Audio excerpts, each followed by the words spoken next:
Welcome to the ITU studio here at WTDC-25, the World Telecommunication Development Conference being held in Baku in Azerbaijan, where I've got the great pleasure of being joined in the studio this morning by His Excellency Mr. William Kabogo Gitau, who is the Cabinet Secretary for the Ministry of Information, Communications and Digital Economy, the MICDE, for Kenya. Welcome to the studio, Minister. Thank you indeed. It's a pleasure to be here this morning. Now, let me ask you, first of all, why is WTDC-25 important, in your opinion, for socio-economic development? It's actually very, very important because it's a platform that helps the world to create a universal platform for coordination of connectivity and fair connectivity, real connectivity. And ITU is charged or is good and important to make the unconnected world connected, and not only connected, meaningful connection, so that they are able to communicate. And it makes the world a small village, so to speak. And it's helping countries that are behind in terms of connectivity. For example, in Kenya, we're doing well with ITU in terms of mapping, geomapping. They are assisting us in skills development in ICT. So generally, telecommunication in the world is becoming better with organizations like ITU. So those that finance them should continue doing so. Absolutely. It's a very essential, desirable service that ITU is serving in the world. What are the most pressing challenges and opportunities in Kenya at the moment? Well, as usual, it's the issue of unconnected, less connected, and mostly is issues of connection comes with power. So for those places that are not well lit in terms of electricity, are places that would be lying behind. And that's why we speak to ITU, an organization like ITU, to help us even solarize some of these places. Again, we have high-risk areas like borders of countries that have issues. Again, to fiber such places would be very difficult, so satellite comes in. So the use of satellite and the skills of how to do that, ITU would be the place where this sort of coordination comes in. So it creates a platform, which is good. And for the year that I've been minister, I have seen ITU's work even in the African continent. Here we are talking about how do we get the 1.4 billion people in Africa connected. 75% of our population is under 35. So a very vibrant youth. Indeed. And if we can get them to work on the digital space, that energy they have would be translated into contribution to GDP. For example, Kenya's contribution to GDP in terms of digital economy Exactly. Is estimated to be about 8%. But that's the only known one. Remember, there's a lot of commercial activities going on the digital platform. And some of this is not captured. So it's my intention to be able to measure that and increase that participation on the digital platform with about to about 20% in the next 2 years. And is it mainly concentrated in Nairobi, or is it? Are you spreading it around the country as well? No. We are running fiber 100,000 kilometers. That's our goal for the next 3 years.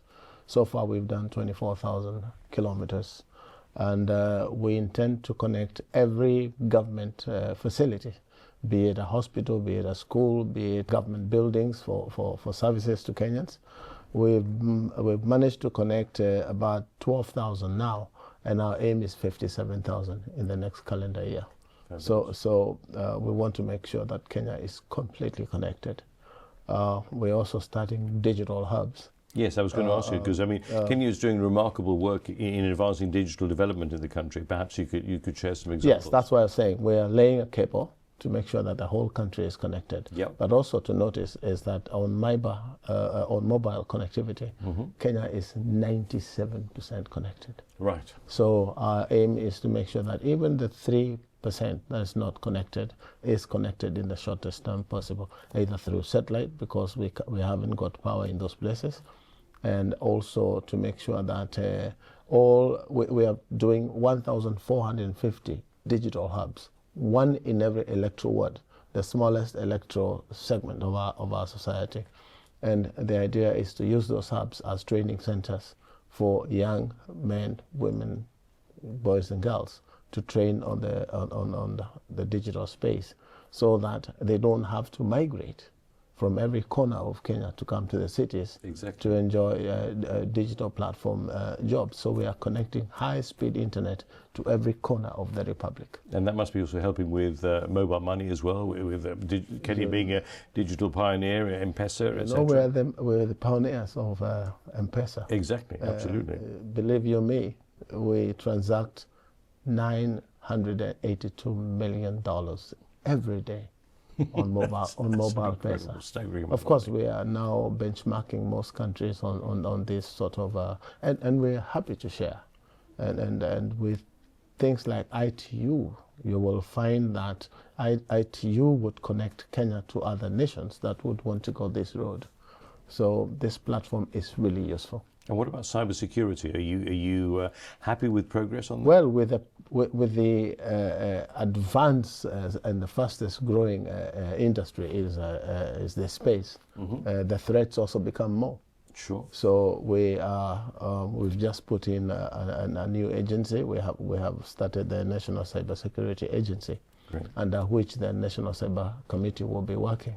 And so we're on top of stuff to make sure that we can protect this space. Also, we have improved our laws because of cyber threats, of course, misuse of computer, and that space becomes a little bit tricky when people start saying you're threatening freedom of expression. But it's important to understand that your freedom ends where the freedom of the other person starts. Exactly. So we also want to protect child pornography. So this is a very volatile space, and you know, if it happens in seconds, it could be all over the world. Exactly. So it's important that I always tell people a country like Britain doesn't have a constitution, but they have an understanding on how to deal with themselves. So also on cyberspace, and ITU would be one of those platforms that brings sanity to how we behave on cyberspace, because it's becoming the new world order in terms of, you know, before when we were in university, you could take a year before you speak to your folks. That's right, it's true. But today, yes, as in class anywhere in the world, yes, as long as the timings agree, yep, you could continuously be talking to everyone in the world. Yep. And so making this space sane is one of the good things that a platform like this one can offer. So really, I want to acknowledge the good work being done by the Secretary General and her team in this space, and we pray to God that together we shall make the world a better place. Well, Minister William Kabogo Gitau, thank you so much for joining us in the studio. It's been an absolute pleasure. Thank you for your very valuable insights, and we look forward to catching up with you again very soon. It's my pleasure. Welcome to Nairobi. Looking forward to it. Thank you very much indeed.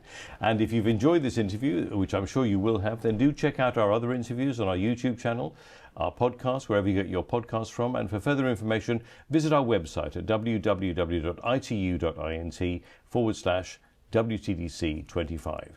Thanks for tuning in.